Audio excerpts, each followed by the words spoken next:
Samantala, umaaray naman ang mga magsasaka dahil sa bagsak presyo at halos ipamigay na ng mga kamatis sa Nueva Ecija na bumagsak sa 4 pesos ang kada kilo.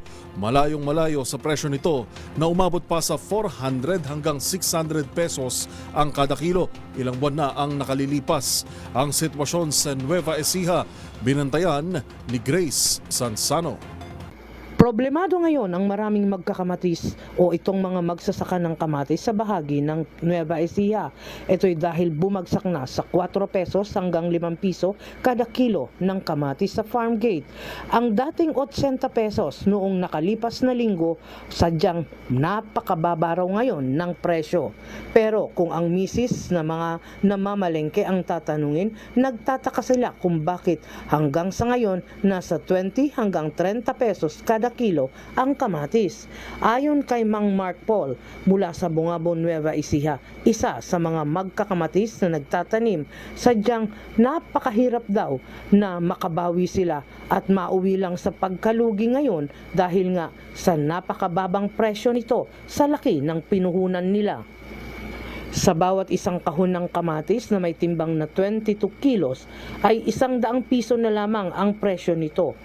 Sa halagang 4 pesos hanggang 5 piso ay hindi raw makakabawi ang magsasaka dahil mula sa magpipitas nito, binabayaran nila ito at gayon din sa kargador at hanggang sa pagtatransport patungo naman sa mga palengke. Matatanda ang noong buwan ng Disyembre, pumalo ng 400 ang kilo ng kamatis at mas mataas pa. Paliwanag naman ng ilang mga municipal agriculturists, ito'y dahil nga raw sabay-sabay na ngayong umaani ang mga maraming nagtanim mula sa Nueva Ecija hanggang sa mga karatig probinsya tulad ng Nueva Vizcaya, Tarlac at Pangasinan. Si Ginang Adelaida ng Cabanatuan City, isa sa mga misis na namamalengke regular. Pero bakit daw napakataas pa rin sa palengke? Dapat daw ay silipin ito ng pamahalaan kung saan nagmumula ang mataas na presyo ng kamatis sa mga pamilihan.